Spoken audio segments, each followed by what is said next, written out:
podemos anular o tempo ao nível do instante. Mais, nós podemos chegar ao momento desejado por aquilo que é a celebração do prazer enquanto ideologia, que é ultrapassarmos o tempo e o espaço e vivermos na utopia e na ucronia. Dou-vos um exemplo muito rápido do que acabei de dizer. Vocês abrirem o New York Times às 2 horas da manhã, vão saber as notícias dos nova-iorquinos. Primeiro, que os nova-iorquinos compram o jornal a partir das 6 horas da manhã. Nós antecipamos, podemos antecipar o tempo já. Já não basta viver. Agora tornámos-lo mais rápido. E depois de tornar mais rápido, precipitámos até o tempo do instante, que é o enter no computador.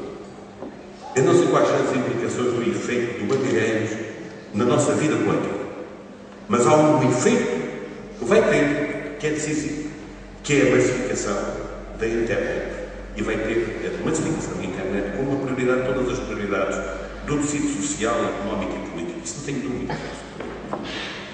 E eu faço parte de uma geração que teve, num discurso que fui, como sabe, aliás foi aqui dito, estive ligado à Polícia Judiciária, fiz um curso de investigação criminal e criminalística, e uma das cadeiras obrigatórias era a datilografia. Não sei se haverá aqui gente que ainda teve a cadeira de datilografia.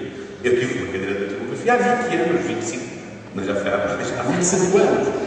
25 anos. Tive uma cadeira de datilografia que se chumbássemos, contava para a relação final das notas, para a média final, e escrevíamos numa A César ou no H0, no A0, no A0 ou no H César. Não é? E isso, 20 anos depois, a máquina de datilografar era um mero instrumento de arqueologia.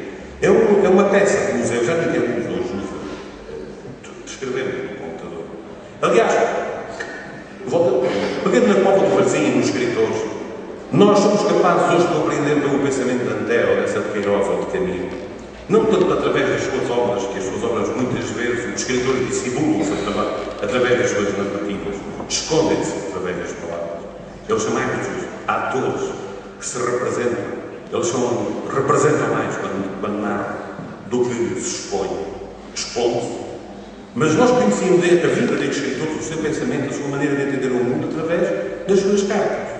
Das cartas estão publicadas, as cartas do Essa, estão publicadas, a correspondência do Essa, a correspondência da Terra, a correspondência de Camilo, as muitas correspondências, a correspondência de Salazar, enfim, muitas correspondências que foram publicadas e que nos permitiu conhecer melhor o pensamento.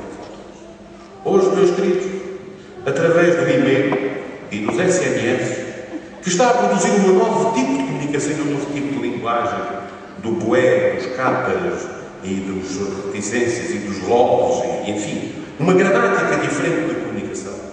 Nós percebemos que estamos confrontados com uma inevitabilidade, é que conseguimos acelerar o tempo de uma forma tão espantosa e encurtar o espaço de uma forma tão fabulosa, como lá vocês já viram, testemunharam, nós temos guerras em direto e indireto, a partir de guerras, de grandes acontecimentos culturais, de grandes acontecimentos da nossa vida pública.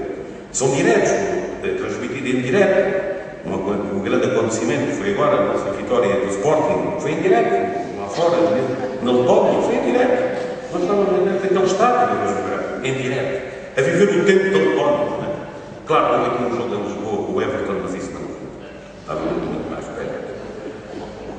Portanto, esta forma de ucronia e de utopia que nos habita também entra em contradição com esta profunda e maior decisão, porque ela é vital, é decisiva para a nossa crença na construção da esperança, na construção daquilo que são os verdadeiros mitos, como o Roland Barthes lhe chama, os mitos enquanto falas pelas quais nós interpelamos não só os outros, mas interpelamos a vida.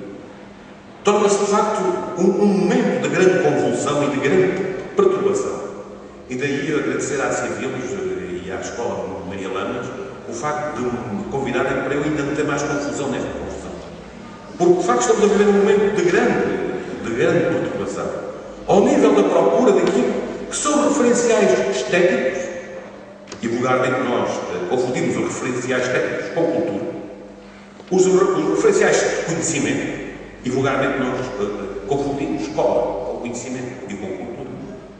Os vários referenciais de natureza moral e ética, que neste momento mergulharam num grupo decisivo de trambolhões dos quais ainda não conseguimos sair, mas do qual seguramente vai ser qualquer coisa. Porque aquilo que nos habita, de facto, é uma força motora muito maior do que qualquer das revoluções que nós estamos aqui a discuti-las. E embora sejam revoluções mundiais, a Revolução Industrial, a Revolução Cibernética, elas tornam-se epifenómenos quando relacionadas e postas em comparação com aquilo que é essencial, que é o desejo que nós temos de atingir a imortalidade e de recusar a ideia de morrer. Sem epifenómeno. Porque o que é essencial é não morrer. O que é essencial é prolongar a vida até construir esse sonho doce de vivermos a imortalidade e de podermos descansar em paz entre o esplendor da luz perpétua. Mas o esplendor da luz perpétua que nós vemos materialmente. Mas como nós não vemos essa luz perpétua materialmente, só ouvimos dizer sobre o outro, nunca a vimos, então nós vamos construindo a nossa luz perpétua. E vamos construindo como? Desculpe, eu não devia dizer isto, porque é deselegante aquele orador que falou dos empreiteiros. Com empreiteiros, com engenheiros, com arquitetos, com presidentes de Câmara, uns mais inteligentes, outros mais estúpidos, alguns corruptos pelo meio, alguns sem vergonha, uns muito populistas, outros pouco populistas, alguns mais ligados àquilo que é dito de ser a cultura. Mas é também desfeito com os professores, com os pais. Mas nós somos pais e somos professores ao mesmo tempo. Nós ensinamos aos nossos filhos, aos nossos alunos desde pequenino, tu não irás morrer, tu és a imortalidade. Tu és a minha produção, da minha própria imortalidade, que é produzida com a minha luz perpétua. E não é por acaso que os velhos professores, quando encontram os seus alunos antigos, veem neles e referem neles a sua luz perpétua. Porque, efetivamente, aquilo que é a dinâmica central de toda a discussão e todo o problema em torno da cultura e da estratégia de desenvolvimento cultural é este. É que a cultura não é um epifenómeno. A cultura não é a discussão maior sobre a racionalidade, que foi a perversão maior que encontramos e que descobrimos ao longo do século XIX e que afundou, de certa forma, o conhecer na dimensão ontológica que eu há pouco falava, que o afundou durante o século XX. É que nós, talvez não se percebam, mas leram lá no Antropologia de la Mort, o Vicente Tomás, que faz uma estatística dos mortos ao longo da história da humanidade, embora com mais população, é certo, mas estabelecendo todas as raças, estabelecendo todos os rácios, permitam-me dizer assim, entre a população do planeta desde o ano 1000 até ao século XX. O século XX foi o século mais assassino de todos os séculos da história do homem.